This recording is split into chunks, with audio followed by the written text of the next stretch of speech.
When I was in college, I used to house sit for a family for a few years when they would go on their annual family vacations.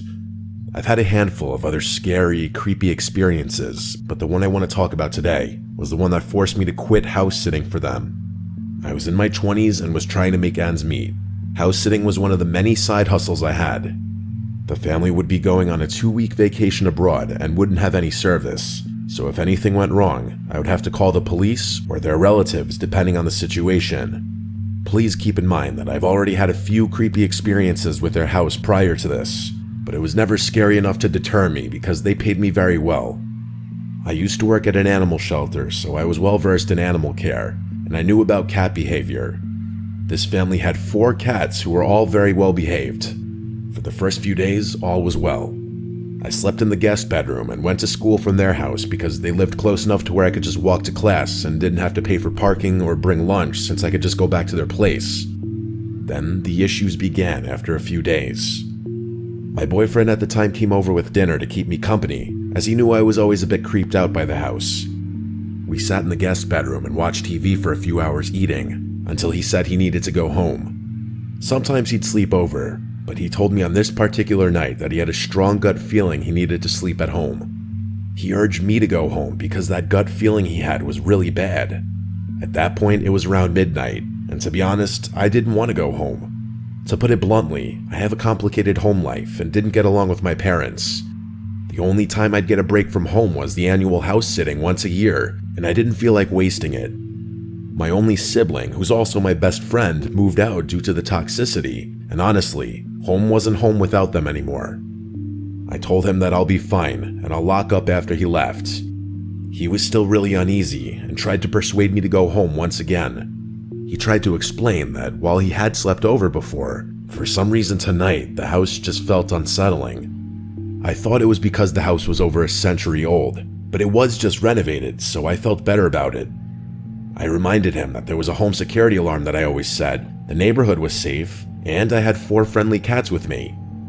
He reluctantly left and drove home, and that was when it started happening. I shut all the doors and windows, locked everything, and set the security alarm. Once I got comfortable in bed, the TV started to turn on by itself. We were just using the TV, so I thought I accidentally sat on the remote, but I saw the remote on the nightstand. I quickly turned it off. Just as it went off, it turned back on. I thought it was strange since the TV was working perfectly the entire night, but it was even stranger that when the TV turned on by itself, it went to this off channel like it was just black and white, like it had no signal. So I kept turning it off, and it kept turning on. I began to freak out and unplug the TV entirely. Even though I'd had creepy experiences before in this house, this one had never happened before. I told myself that the house was just renovated, maybe there were some wiring issues. I still didn't go home and went and slept on the couch instead. The next day, my boyfriend came over again. I told him about what happened the night before, and he told me that I should have just went home.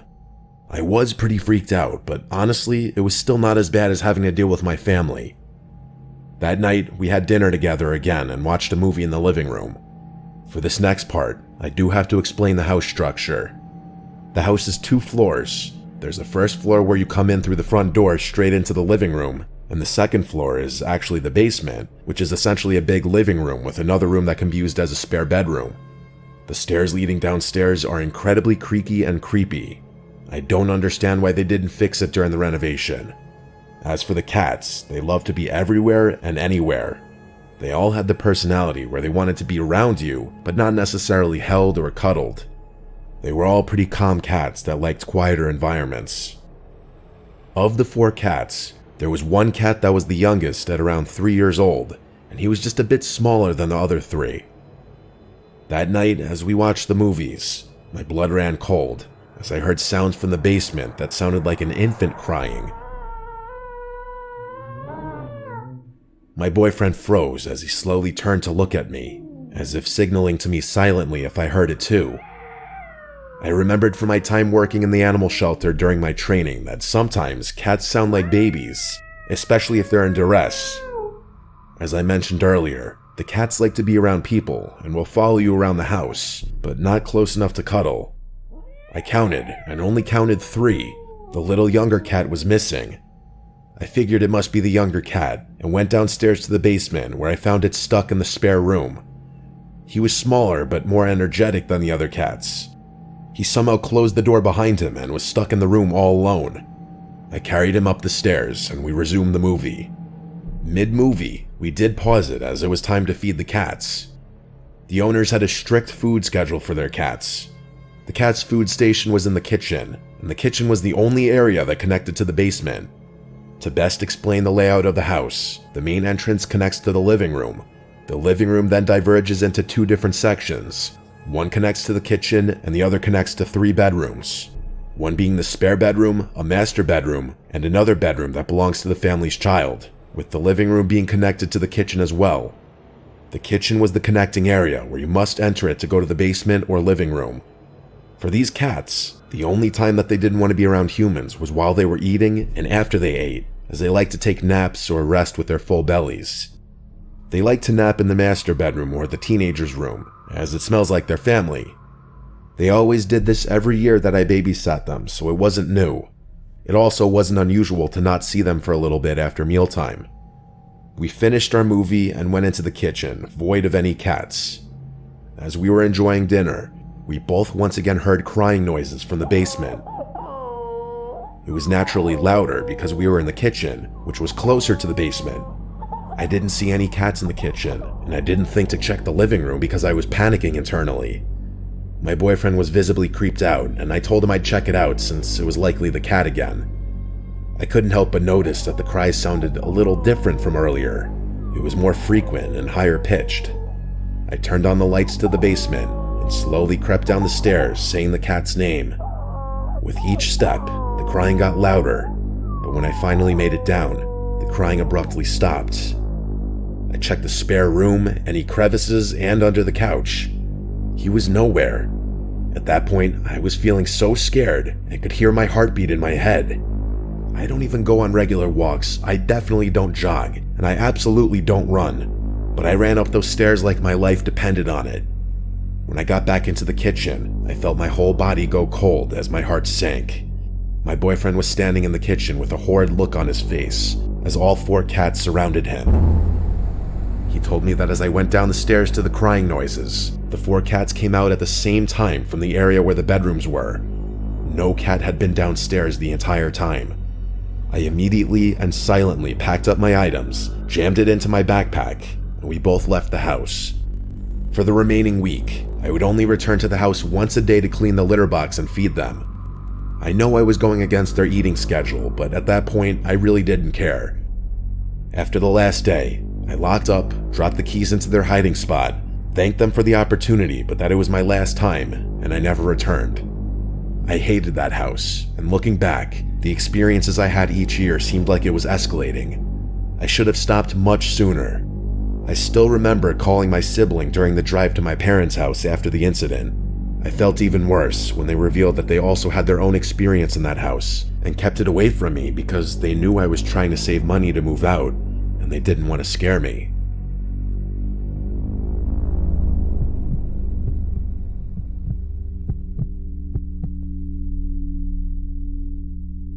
First, I'll start off with descriptions of all of those involved. My name is Kelsey. I was 17 years old at the time of this event. I'm 5'3". My friend Haley's 5'8". My friend Sammy is 5'7". It was March 19th, 2016. I was dog sitting at my mom's friend's house for some extra cash to help me out before going off to college next year. It was a cool spring night, and the people I was dog sitting for have a super cool sunroom where my friends and I like to smoke. So I decided to invite 2 of my other friends over to spend the night and make this whole dog sitting thing more fun. Haley and Sammy were a little older, with Haley being 23 and Sammy being 22. They brought over some vodka for us to drink. We hung out for a couple hours, drinking, smoking, laughing, and catching up. Then we start to get a bunch of phone calls. Now normally this would not be weird, except for the fact that the phone was supposed to be disconnected. We ignore the first couple phone calls, thinking they'll leave a message or a call back in the morning, as it was nearly midnight. The calls were persistent, and we could tell this person was not going to leave us alone until we answered.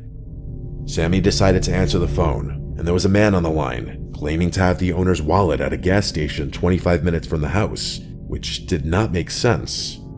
This man insisted that we come pick up the wallet now, which we all found extremely odd. After minutes of this man insisting that it was urgent that we come pick up the wallet, Sammy finally got the man to understand that we were not leaving the house and that we'll get it in the morning. We hung up the phone and all got a weird feeling in our stomachs.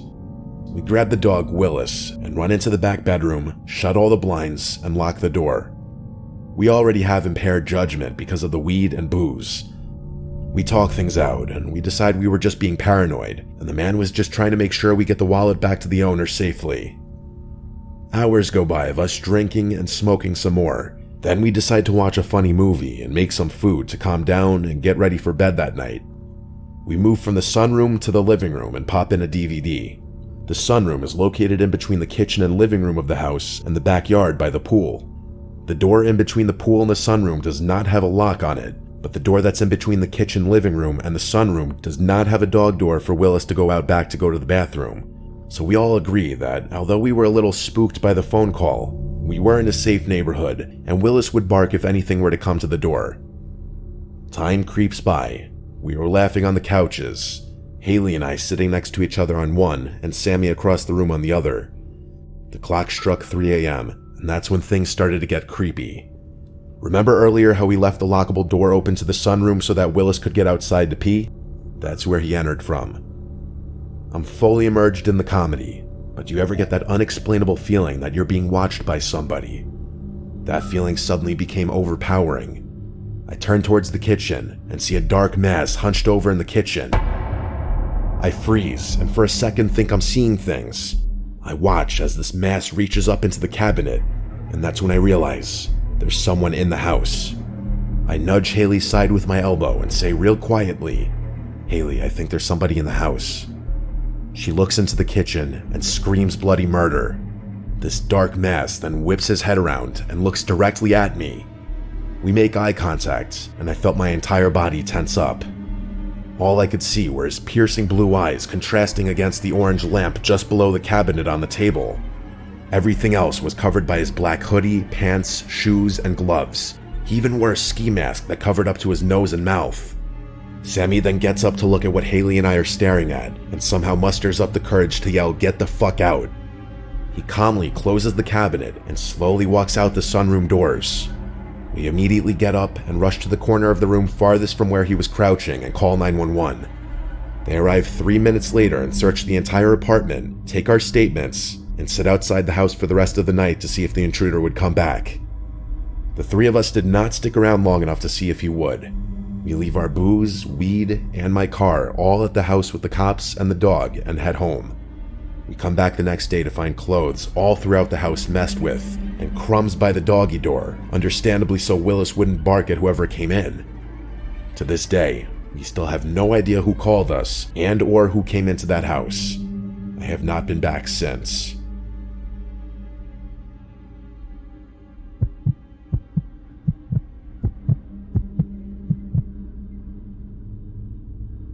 I'm 28 years old. I've been an animal lover ever since I was a child, which led to me pursuing a career path that had to do with animals. I'm a veterinary assistant, but for a while I also had a little side gig in which I'd offer to house sit animals for people going away on vacation and such. This ranged from cats to dogs to birds. I had actually house sat entire weekends a few times for people who presumably didn't have any family available to watch them. Being a young female who also already works at a veterinary hospital, most people weren't intimidated by the idea of me staying in their house while they're gone. I wasn't just some random person off the street. My credentials were all over the internet. I got a response to my ad one day from a man named Jeremy seeking my services. He had a 20-something-year-old macaw and a cat that he needed to have watched for a weekend while he went away. He brought up a price right away and offered me $300 for the entire weekend. I accepted that offer because that was a fair deal. I have experience dealing with birds of all types, including macaws, but this would be my first time I'd ever watched one for an entire weekend. I met Jeremy at his house. It was a basic, normal corner house for the neighborhood. He was a short man in his late 50s if I had to guess. He had graying hair and a graying mustache. He seemed very friendly. In my experience, most animal lovers are. After meeting Jeremy, I met his bird Ringo and his cat Casper. Ringo was huge. I've handled macaws in the past, which I assumed was part of the reason Jeremy hired me. He told me about Ringo's personality and quirks and how to get him to quiet down if he makes noises. Ringo kept saying "Daddy's home" as Jeremy would handle him. He laughed and said that's what he says when he sees him. Ringo said a few other phrases along with that, all of them 2 or 3 word phrases. After showing me how to clean the cage and everything like that, he showed me the rest of the house and told me how often to feed Casper. He asked that I don't go into any other bedrooms upstairs besides the guest bedroom where I'd be sleeping, which was understandable. There was a bathroom upstairs right next to the bedroom, and he told me I could help myself to his food. However, I'm a vegan, so I brought my own food for the weekend. After all of this and him getting to know me a bit, he gave me the key to the house and left. I watched through the window as he drove off, and I was left alone with Ringo and Casper. It was already late in the day at this point, like 8 p.m. It was dark out, so there wasn't much left to do that night. Casper was already fed, and Jeremy already left enough food in Ringo's cage for the night. The cage was in the living room in the center of the house, right next to the TV, so I turned on the TV and plopped down on the couch. Casper was hiding somewhere in the house out of sight. Ringo was just sitting in the cage watching me. After a couple of hours of watching TV and eating my little dinner, I went to bed. No reason to stay up super late. I slept with the bedroom door open, and I woke up in the middle of the night to a sound. The best way I could describe it was 2 loud cracking sounds. I sat up and listened for a second. Nothing, so I laid back down and went back to sleep. There was a giant bird in a cage downstairs. Hearing sounds was not unexpected. The next day was pretty easy. I cleaned up Casper's litter box, fed him, and fed Ringo. I let Ringo out to play for a couple of hours. He perched on the back of the couch behind me as I watched TV. Jeremy told me that Casper and Ringo typically ignore each other, so I wouldn't have to worry about one attacking the other. Fast forward a few hours, and I left the house to go explore the area a little bit. I went for a walk in the park and FaceTimed a couple of my friends. I did a little driving around too and picked up some food for dinner that night before returning to the house. It was around 7 o'clock when I returned. I interacted with the pets for a couple of hours as I ate my dinner and watched TV. Jeremy was supposed to be returning home late tomorrow. I called it a night early again. I went to sleep with the door open again. However, once again, I woke up to a sound. This time, I believe it was the sound of the bedroom door closing. I looked up and saw that the bedroom door was now closed. While the windows were open, there was little to no wind to create a draft. This was weird. I also could hear sounds from downstairs. It sounded like Ringo moving about in his cage, talking. I got out of my bed to check on him and make sure he's okay. As I was walking down the stairs, I heard him talking more clearly. I got to the cage and saw he was wide awake and walking around. I remember what Jeremy told me to do to get him to quiet down, hand him a particular treat. I dug into the bag to grab one, but then he said the phrase, "Daddy's home." I found that odd and slightly unsettling. I put a treat in front of Ringo's face and he grabbed it. This ultimately did end up getting him to stop making noise, but it still felt weird that he'd wake up in the middle of the night. I went back to the bedroom and left the door open. I fell back asleep, and I shit you not, I woke up once again, maybe a little more than an hour later. This time I didn't hear what woke me up, but I looked up in the room in a daze, and in the near pitch black darkness of the room, I saw a black mass in the center of the room, moving away from the bed and out the door. I sat up and almost screamed until I fully came to. I now had to wonder if what I just saw was a hallucination or not. I grabbed my phone to turn on the flashlight, but on the screen, I saw I had gotten a text from Jeremy around an hour ago. It was him telling me that if Ringo makes noises in the middle of the night, it's normal and to ignore it. I stared at my screen, rereading the text at least 10 times. That text was sent conveniently around the same time I got up to give Ringo a treat. I felt ill all of a sudden. That black mass in the room I just saw. What if that were real? What if it wasn't a hallucination? I got out of bed and turned on the lamp. I started packing my bag as quickly as possible. I didn't bring many clothes, so I was packed very quickly. I quietly went to the bathroom next to grab all my toiletries quick. And then I tiptoed back out of the bathroom, and I was in the near pitch black upstairs hallway with all the bedroom doors.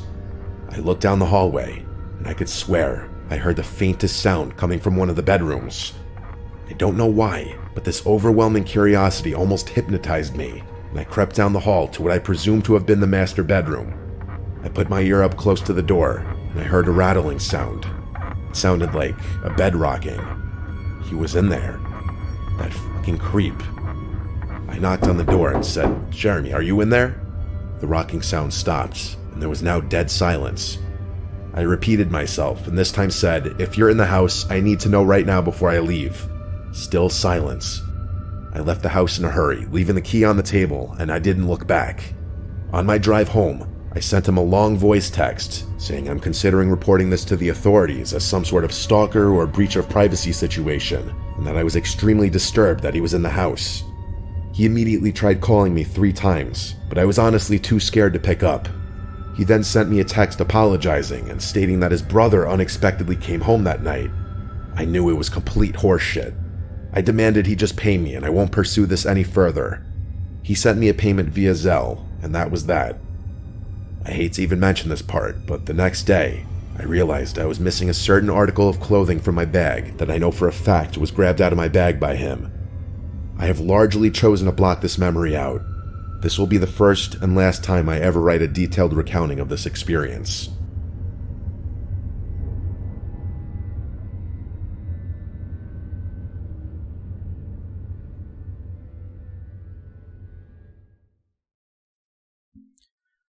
The Phantom Neighbor. My parents were away for a weekend, off to a last-minute business conference that couldn't be rescheduled. I had begged to stay home instead of going with them. I mean, who wants to spend days trapped in a hotel room with nothing to do? They finally agreed, leaving me with strict instructions to lock all doors, not to have any friends over, and to call them if anything happened.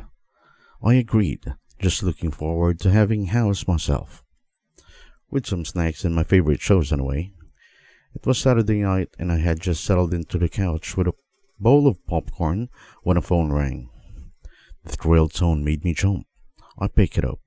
There was only static on the phone on the other end. Weird. I hung up, tried to shake off the unease and turned back to my movie. A few minutes later the phone rang again.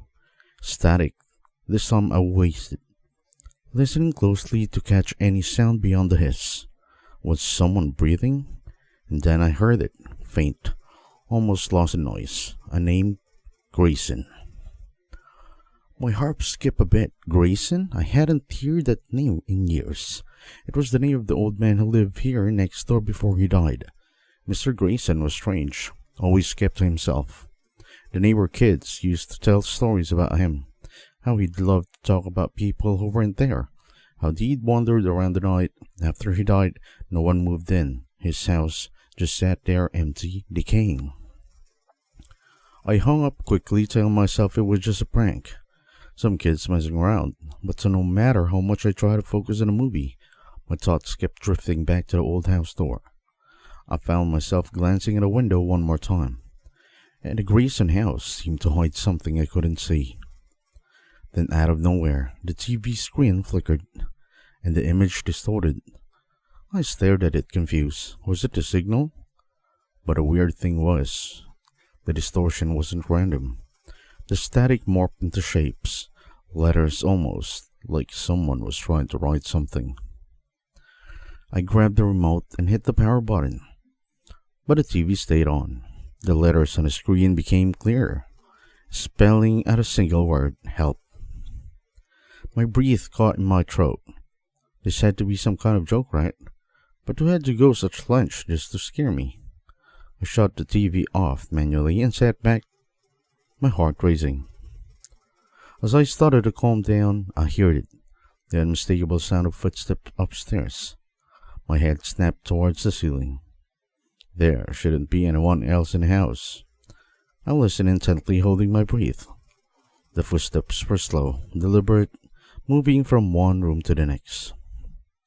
I stood up, my mind racing. What should I do? Call the police? But what would I tell them? That my TV was acting up and I heard some noises? They'd laugh at me off the phone. But the footsteps were real, too real to ignore. I grabbed a flashlight, my hand shaking, and slowly made my way upstairs. Each creak of the wood beneath my feet felt like thunderclap in the house. As I reached the top, I paused, listening. The footstep had stopped. Nothing was there but silence. I checked each room, my pulse pounding in my ear. Nothing. No sign of anyone. The rooms were exactly as they had been earlier. I was about to convince myself that it was just my imagination, when the lights flickered, the halfway hallway plunged into darkness. I fumbled for the light switch, but when the lights came on, I saw something that made my blood run cold. The door to the attic, the one that had been locked for as long as I could remember, was now slightly ajar. I stared at it, frozen. I had never been in the attic. My parents always said it was just old junk up there. Nothing worth seeing. But now, standing there, I felt an almost magnetic pull towards it. I needed to know what was up there. With trembling hands, I pushed the door open and shined a flashlight up the stairs. The beam revealed some old boxes and a furniture covered in sheet. The air was heavy with a smell of mildew and something else. Something foul. I climbed steps cautiously, each one groaning under my weight. At the top, I swept the flashlight around, trying to see what had drawn me here. Then I saw it, a small, dusty TV in the corner, the kind you expect seeing the kids in the 80s. It was on, playing nothing but static. I approached it, my skin crawling unease. Why was this up here, and why was it on? I reached to turn it off, but as soon as my fingers touched the dial, the static cleared, and a face appeared on the screen. It was Mr. Grayson. He looked just as I remembered, graying hair, gaunt face, but his eyes were wide, desperately pleading. "Help me," he said, his voice distorted, echoing through the small attic. "They won't let me rest." I stumbled back, dropping the flashlight. The beam whirled crazily around the room as I scrambled to pick it up. When I looked back at the TV, the screen was blank, just static again. My mind was spinning. This couldn't be real. I had to be dreaming. I bolted down the stairs, my heart in my throat. I had to get out of this nightmare. But as I reached the bottom, something strange happened. The front door opened itself, as if inviting me to leave. The cold night air rushed in, and I felt a sudden, overwhelming urge to go outside. Without thinking, I stepped out on the porch, but I didn't stop there. My legs carried me toward the Grayson house. It loomed in the darkness, its window like black eyes staring back at me. I should have turned around, run back to safety from my home. But I couldn't. Something was pulling me in, and I couldn't resist. I reached the front door of the Greyhound house, and to my shock it was slightly open. The hinges creaked as I pushed it wider. The air was thick with dust and something else, something old and rotted.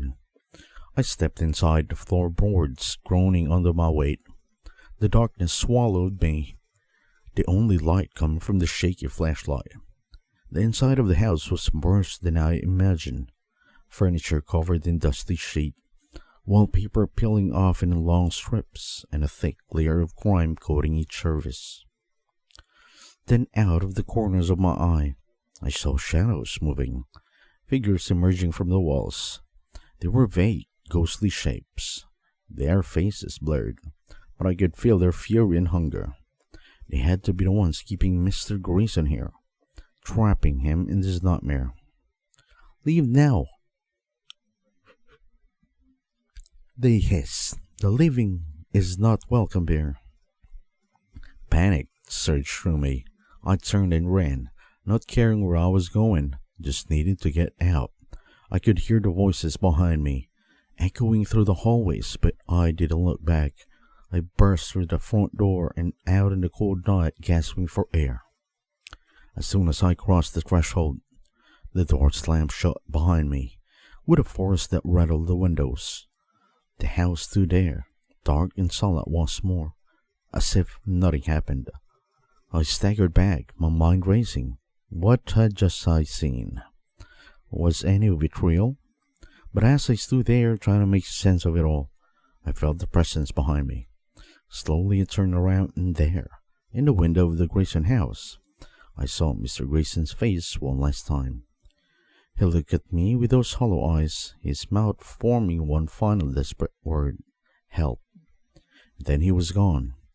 I didn't stick around to see if he would come back. It was obvious that I could do nothing for him. I ran all the way home, not stopping until I was safely inside, the door behind me. But even then, I couldn't shake the feeling that this wasn't over. That somehow, someday, they would find me again. Because I knew that the dead don't rest. Not in the house, not anymore. The hidden attic. It was a holiday break, and I had just finished my final exams. The thought of returning home, even for a few days, was welcome relief. My parents were thrilled to have me back, but a sudden snowstorm delayed their return from a last-minute work trip. I didn't mind the solitude. In fact, I relished it. The house, a cozy old structure, nestled in the countryside, and always been my sanctuary. I settled in for the night, the warmth of a fireplace filling the living room as I sat down and read. Outside the wind howled, making the house creak, but I paid no mind to it. This place was old, after all, and had its quirks. It was just good to be here. But when I got to make up myself a cup of coffee, hot chocolate, I noticed something strange. There on a wooden floor leading from the back door to the stairs were footprints. They were faint, just outlines in the dust, but they were unmistakably here. I frowned. They didn't look my parents' prints nor mine. They were smaller, almost childlike. My heart skipped a bit. The house was empty, and all the doors were locked. Where could these footprints come from? As I followed them, the unease in my chest grew. The prints led to the staircase, up to the second floor, and then down the hallway towards the attic. No one had gone up there in years. It was cold, dark, and full of old junk, not worth exploring. But the footprints led straight to the attic door, which was slightly ajar. I hesitated. This was ridiculous. I was just booking myself out. This had to be some kind of prank. Taking a deep breath, I grabbed a flashlight from the kitchen and slowly climbed the creaky stairs. The attic was just as I remembered it, dimly lit by a small dusty window, filled with old furniture and forgotten memories. But something was different. The footprints continued here, through the dust-coated floor, leading to the far corner of the room. I followed them, my breath catching in my throat. The footprints stopped at the wall, where an old tattered rug lay sprawled out. I knelt down, brushing it aside, and that's when I saw it. A small door, barely visible in the dim light, set into the floorboards. My heart pounded in my chest as I stared at the door. I'd lived in this house my whole life, but I had never seen it before. Who had used it? What was behind it? I couldn't stop myself. I reached out, my hand trembling, and grasped the handle. It was cold to touch, sending a shiver down my spine. I pulled it open. A musty smell wafted out. Beneath the door was a narrow, dark staircase. I hesitated just for a moment before descending. These steps groaned under my weight as I made my way down, the air growing colder and damper with each step. At the bottom, I found myself in a small, cramped room. The walls were lined with old, rotting wood, covering in dust and cobwebs, but there was nothing else. In the center of the room was a large old trunk. It looked like it hadn't been touched in decades. My curiosity piqued. I approached it and slowly lifted the lid. Inside were old newspaper, yellowed with age, and a few brittle, faded photographs. I carefully picked up one of the newspaper and unfolded it. The headline made my blood run cold. Family found slain in isolated home. Killer never caught. The article, a gruesome crime that had taken place in the very house I was standing in. Decades ago, a family had been murdered, their bodies discovered in the attic. The authorities never found the killer. There were no signs of forced entry, no clear motive, and the case went cold. The house had been sealed off for years before my parents bought it, totally unaware of the horrific past. As I sifted through the other papers, a sense of dread settled over me. The photographs were of the family, smiling and happy, completely unaware of the tragedy that would befall them. It was then that I realized what I had uncovered. This wasn't just an old attic. It was a tomb. The sealed rooms, the hidden door, were all part of the house dark history that was long forgotten. My hands trembled as I closed the journal. The air in the room seemed to grow colder, and suddenly, I felt a presence behind me. I spun around, but the room was empty. Empty except the footprints that now led away from the trunk and towards the dark corner of the room. Panic set in. I had to get out of here. I stumbled back to the staircase and bolted out to the attic, my breath coming in short gasps. As I reached the hallway, the house plunged into darkness. The house had gone out, leaving me in pitch blackness. Adrenaline surged through my veins. I fumbled downstairs, crushing into the furniture as I went through the rooms. Finally, I reached the front door. My only thought was to flee at any cost, away from whatever was in the house. Yanking the door open, I was hit by a blast of icy wind and swirling snow. The storm was still raging, the snow falling so thickly that I could barely see a few feet in front of me. But I didn't care. I had to escape. I ran out into the storm and made it as far as the edge of the woods before I collapsed, the cold seeping into my bones. I huddled there, shivering, too terrified to go back inside. Even as the wind howled around me, the snow piled up. Luckily, right at the moment, I saw headlights approaching. My parents' car pulled into the driveway. Skidding slightly on the icy road, I stumbled to my feet, waving my arms frantically. They rushed out of the car, their faces pale with worry. "What are you doing out here?" my mother cried, pulling me into her arms. "You'll freeze to death." I tried to speak to tell them everything that had happened, but my teeth were chattering too hard. My father wrapped his coat around me.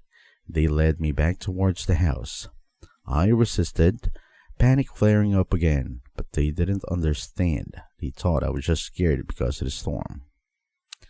As we stepped inside, I braced myself for the cold, dark house, for the eerie presence I had felt earlier. But as soon as we crossed the threshold, everything was normal. The lights flickered back on, and the warmth of the house enveloped us. I stared in disbelief. My parents looked around, confused, but they didn't see anything unusual. I ran up to the attic, dragging them with me, desperate to show what I had found. But when we reached the attic, the secret door in the floor was gone.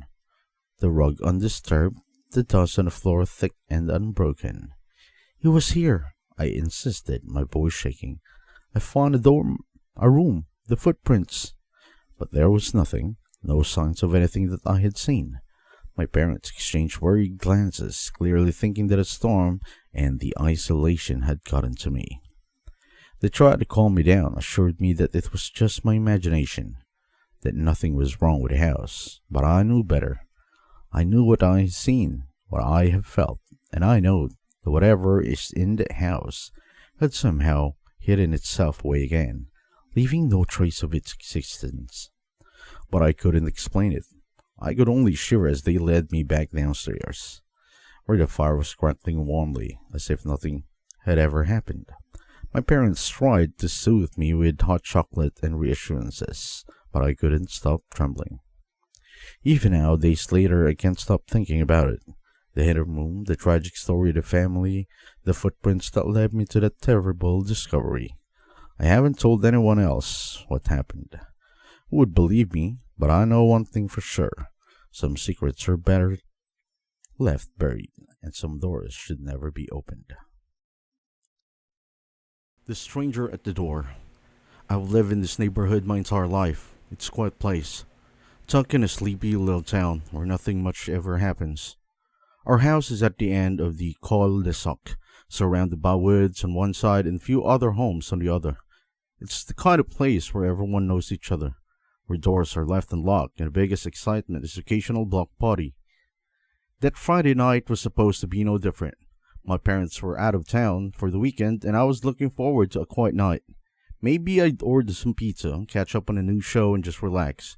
It was the perfect setup for a low-key evening, until I heard the knock on the door. I figured it was probably a neighbor of someone delivering a package, so I gotta answer it.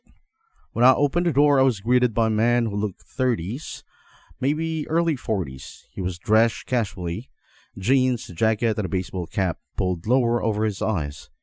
He looked completely ordinary, which is probably why I didn't feel alarmed.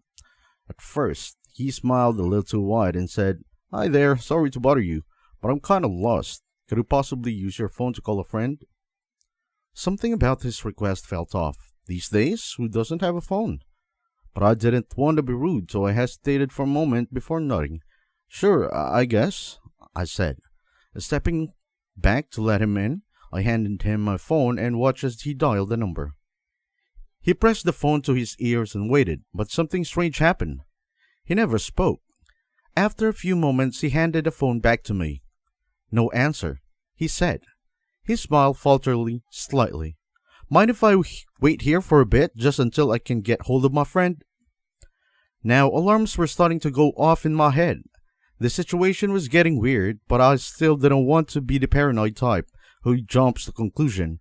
I figured maybe he was genuinely lost or lost his phone was dead. I forced a smile and said, "Sure, just wait for a while." I led him to the living room where he sat down on a couch, making himself a little too comfortable. I sat in the armchair opposite to him, trying to keep the conversation light. "So, where were you headed?" I asked, hoping to keep these things casual. He looked around the room almost like he was inspecting it before replying, "Just visiting a friend nearby, not too familiar with this area." His eyes kept darting to my family photos on the wall, lingering on them a little too long. There was something unsettling about the way he looked at my things, like he was cataloging them. My unease was growing by the second.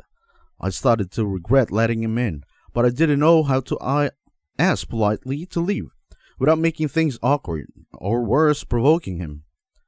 Then he started asking questions, personal questions. "So you live here? Alone?" he asked casually, but the way he said it, it sent a chill down my spine.